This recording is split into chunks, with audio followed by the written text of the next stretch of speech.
Einen schönen guten Abend, meine sehr geehrten Damen und Herren. Ich darf Sie wieder in der Burgenland-Winothek zur Monatsverkostung begrüßen. Heute sind wir ein sehr intimer Kreis. Bin ich gar nicht mehr gewohnt, weil sonst ist immer alles voll. Aber anscheinend haben viele Kunden Rücksicht darauf genommen, dass wir, meine Gattin und ich, im August Urlaubsvertretung sind und nur zu zweit hier sind. Und daher sind heute ein bisschen weniger gekommen. Oder sie haben sich doch von den 30 plus und abschrecken lassen. Und Merlot, das ist heute unser Thema, Merlot, Jahrgang 2011, ist ja doch Wein, der dafür bekannt ist, dass er sehr, sehr reif wird und daher auch im Alkohol eher ein kräftiger Vertreter ist. Das Angenehme im Keller ist aber, dass kühl ist und dass wir, glaube ich, heute trotzdem eine sehr genussvolle Zeit verbringen werden.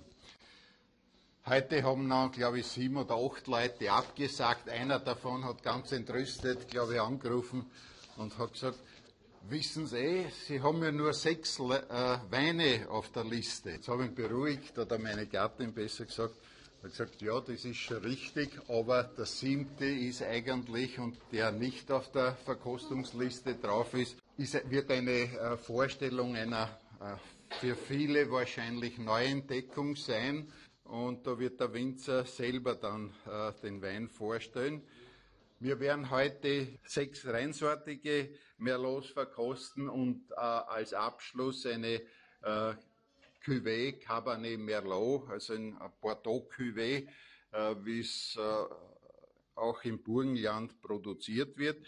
Die Weine, die wir heute verkosten, kommt einer aus dem Weinbaugebiet Neusiedlersee, 2 aus dem Weinbaugebiet Carnuntum und 4 aus dem Mittelburgenland.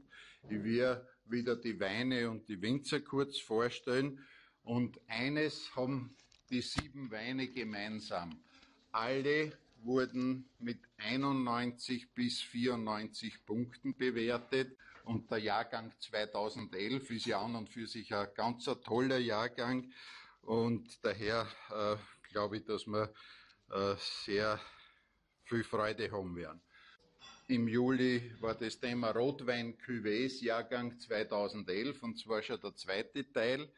Und der Monatssieger war das Cuvée Quattro vom Gaga aus Deutschkreuz. Als Begleitthema für die heutige Verkostung haben wir gedacht, ich will ein bisschen was über die Rebsorte Merlot, über Herkunft, Sortenmerkmale, Charakteristik eines typischen Merlots beim Verkosten, Verbreitung, die internationale Bedeutung und die Bedeutung in Österreich, die der Merlot hat, erzählen.